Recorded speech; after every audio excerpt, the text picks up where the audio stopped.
Never too early to talk a little Towson football. We're with head coach Rob Ambrose. And, Coach, it's mid to late February, but you guys are still active. You guys are out there, Friday morning workouts. Tell me a little bit about what these competition Fridays are all about. That's what they're known as anyway. It is probably the excitement of the week for these guys. That as we've broken all these guys down into their smaller teams and make them accountable for everything, all the trash talking that goes on through the week with the weight room and the class attendance and all this stuff really shows its ugly head on Friday when these kids get to put up or shut up. So I don't know if anywhere in the country the most exciting part of the day is at 5:15 in the morning on Friday, but it is here. You guys started the 5 a.m. thing last year, and you stuck with it this year. Is it a little bit more routine, I guess, for them? I know you said it's still exciting, but they know what to expect a little bit more now, having to be out here at 5:15. Might be a little more routine for the vets. When you're rolling out of bed at 4 o'clock in the morning, you're looking at the clock, and you remember in the Army thing that used to say we do more before 9 than most people do in a day. And we're getting off the field before the ROTC actually even shows up to start working out. It's a different existence. But if you're going to achieve different things, you're going to have to try different things. And it's really paid dividends in a ton of different aspects. I'm curious from your perspective, does this feel like the beginning of a new season, or does fall camp, when you come back in August, feel like the beginning of a new season? Does this feel like continuation or something new when you're at this point in the year? It never ends. 365 days a year, it just doesn't end. So, we're not really talking about Kent State. There's a clock downstairs, a countdown clock, and has Kent State on the board.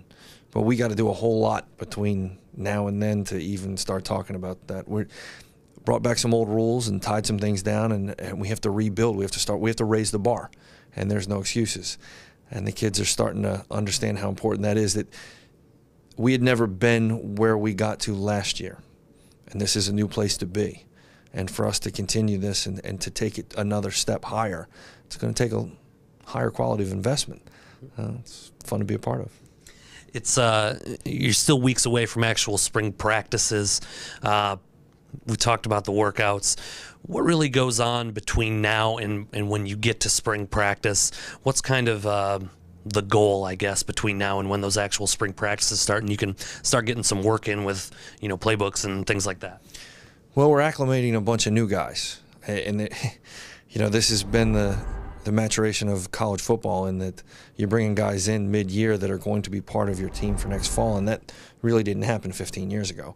So we're ingratiating these guys into a newer culture, and mentally, physically, all the way around.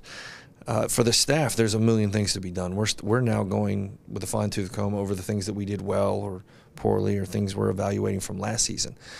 You take all that, put it together with the work that the kids are putting in. This is a chance for them to get bigger, faster, and stronger. We're not beating their bodies up, we're building them, and this is the time where they really do build. And the next, from January until fall ball, the tearing down the physicality of their bodies really doesn't happen. In spring, it's physical, but it's teaching. So, they spend their energy in the race, so to speak, in the fall, and the rest of the time we build it back up again and make them bigger, faster, stronger, smarter, with better grades. So there's a whole lot of goals involved. One final question that is not football related. Men's lacrosse against Johns Hopkins tonight. Yeah, I don't know. Should I ask you for a prediction? I don't do prognostications, but I can tell you that from the time that I've spent watching Sean's team and watching these guys grow, it's exciting to watch our lacrosse team. They are a tighter, nastier, harder working unit, and kind of the personality of their head coach, I think. I can't tell you who's going to win or lose, but I can tell you they're going to play their hearts out tonight. Coach, we'll check in with you in a couple weeks. Thanks. Looking forward to it.